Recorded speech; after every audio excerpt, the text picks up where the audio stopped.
Hey, Julie, how are you? Doing well. Good. I'm glad to hear it. Thanks for coming in studio. And you've joined us in order to send a very important message here to Huffington Post. I'm glad that we can amplify this. Because this is a phrase really that, I think America has not gotten tired of. Check your privilege, Julie, Yes. is the message that you have for the Huffington Post.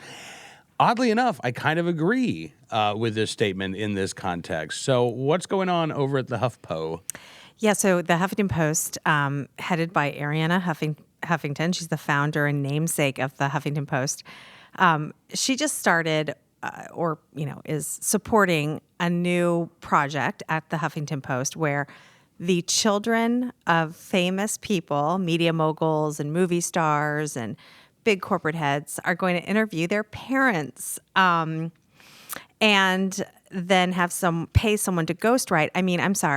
Write an article about their parents. So, it's just such it just reeks of nepotism and self-indulgence and self-congratulations, and it's gross. And I also find it hilarious coming from a publication, online publication like the Huffington Post, which, often carries stories about how people should really check their privilege. And isn't this the ultimate thing where Ariana's almost 30-year-old daughter is now given this little sort of pet project to do? She and her friends can interview her parents and have these articles up. So it's a little bit nauseating. And of course, the questions, the ones that have been produced so far, Melinda Gates was interviewed by her daughter. Ariana has been interviewed by her daughter, Christina, Richard Branson, and a couple others. So, again, these are just... I wrote a whole piece about this, and Christina's first piece, the piece that launched the Talk to Me series, was done by Christina Huffington, the daughter of Ariana. And it really, of course, it's just sort of softball questions, but really Christina does... Mostly she talks about herself, not about her mother. So I sort of criticize that. And, at the end, I'm just saying, look, of course, this feature will be sort of popular with the American public, but not because we're actually learning anything. It's because it's another voyeuristic look into the life of the rich and famous. So, might as well be a spread in People magazine. So here's the thing. Well, there's also, don't forget, there's the very popular Rich Kids of Instagram. Oh, yes. Feed. Oh, right? yes. And the whole phenomenon. And so this is Rich Kids of HuffPo is what this is. Yeah. And it's just in a different form. It's the same thing. I'm glad you mentioned how old Christina Huffington was, because I didn't want people to get the sense that, Julie's beat up with these like 5-year-olds who are just, Mom, what do you do for a living? No, it's not that. We're talking about the grown children talking to their parents. And look, don't get me wrong. I love the idea. I love the concept of encouraging grown children to talk to their parents. I talk to my dad on a regular basis. He's going to be 90 this year. And we get past the typical dad-son, how you doing, how you feeling? And we've actually had some great conversations, over the past couple of years. So I strongly encourage that. Yes. But look... According to Christina, highlight that. That's that's the thing, that is actually the rich and the famous. They claim, Christina Huffington claims, that kids not talking to their parents is a major problem, and that this whole effort is sort of, it's some altruistic effort on her part to encourage kids to talk to their parents.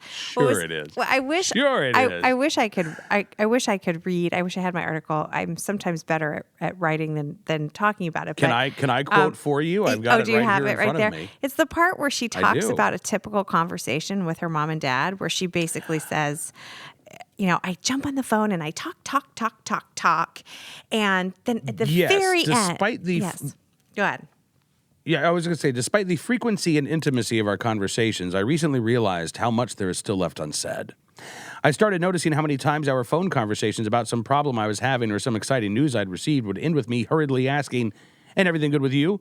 before saying our I love yous and hanging up. I'm generally a pretty inquisitive person and tend to like asking questions more than giving answers, but with my parents, the conversation is undeniably tilted in the opposite direction. And as you say, then she scurries off to various therapists to figure out the Right. puzzling problem there. Right. Right. Because she did in an earlier part of the article talk about how her relationship with her parents is just, she just has to go see therapists all the time to figure it out. And so, my point was you could try shutting up. I mean, you could try actually starting the conversation with how are you instead of rambling on. I mean, she seems just completely unaware of these things. And again, I think it's just super great that these rich kids are trying to help everyone talk to their parents. I just don't know if it's worthy of a benefactor like Ariana Huffington and a major feature in a major online magazine. It's just a little bit, it's like the BuzzFeed piece. I'm really kind of enjoying criticizing journalism today. I mean, really? We need a major series of rich kids interviewing their parents? And again, it just shows how incapable these people are of having normal relationships. And again, so Christina talked about how this just totally bizarre situation with her parents where she's completely self-centered and doesn't understand why, requires her to go to a series of therapists. And I feel like she says that her therapists have advised her that she needs to come up with better boundaries, parent-child boundaries, so that she can grow into adulthood. At which point in the article, I say perhaps this is a good time to say that she's almost 30 years old. I mean, at what point did she think that she needed to sort of grow into adulthood? So, this is. By the way, how does this work? I mean, sorry for interrupting, but how does this even work? How does writing for Mom's publication help define those boundaries? I mean, like, well she's done. ignoring the advice. I suppose. Well, there is, as you say, people will read this. But they won't read this for enlightenment. No. They will read this because celebrities are the postmodern court jesters of our times. Yeah, That's what they are. really They're there are. to entertain us. And Yeah. so entertain well us. done. Let's read something that we can be snarky about it. I mean, look, they did their job, Julie, because you clearly were touched by what you read, and you'll be back for more. I imagine. I don't know how to use the word touched. I was so annoyed when I read this piece.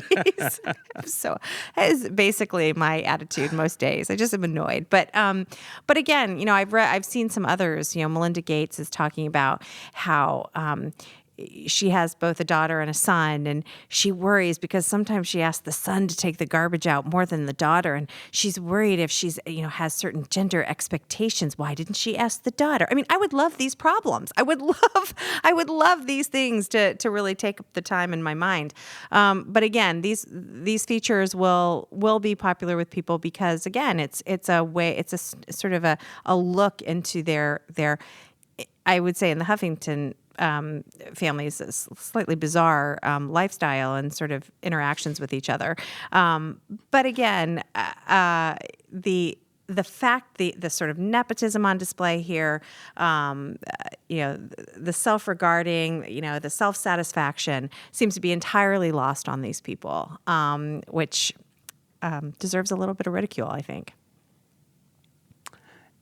I'm right there with you. To me, it's the same. Look, I mean, it really is. It's that same lack of self-awareness that saw a bunch of celebrities go to the Oscars protected by a lot of people with guns and then talk about how anti-gun they were. Yes. Right. And look, on the one hand, you're right. It does get a little old pointing this out, and there does seem to be more of this going around. So I'm not sure how much good we're doing pointing it out, but we still need to keep trying because it is annoying, and it is vapid, and it is vacuous. And frankly, a vapid and vacuous society, bad things happen. I mean, you think when a society becomes vapid and vacuous. But it's not just that. You think about the offspring of these incredibly wealthy people, okay?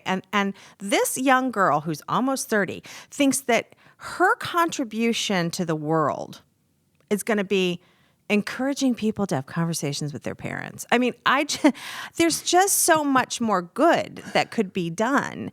And, fine, but this to me, again, it does not deserve, a wealthy benefactor and a weekly series in an online magazine. And it just shows how, I think, the youth of the mega rich are having a harder and harder time, and this is probably nothing new, but are having a harder and harder time sort of figuring out what life is about, the normal phases of life, what growing up is about, and finding meaning in their lives.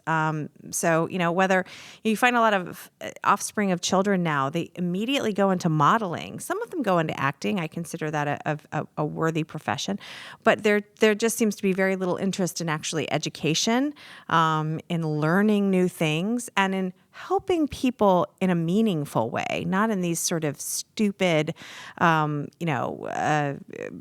ways.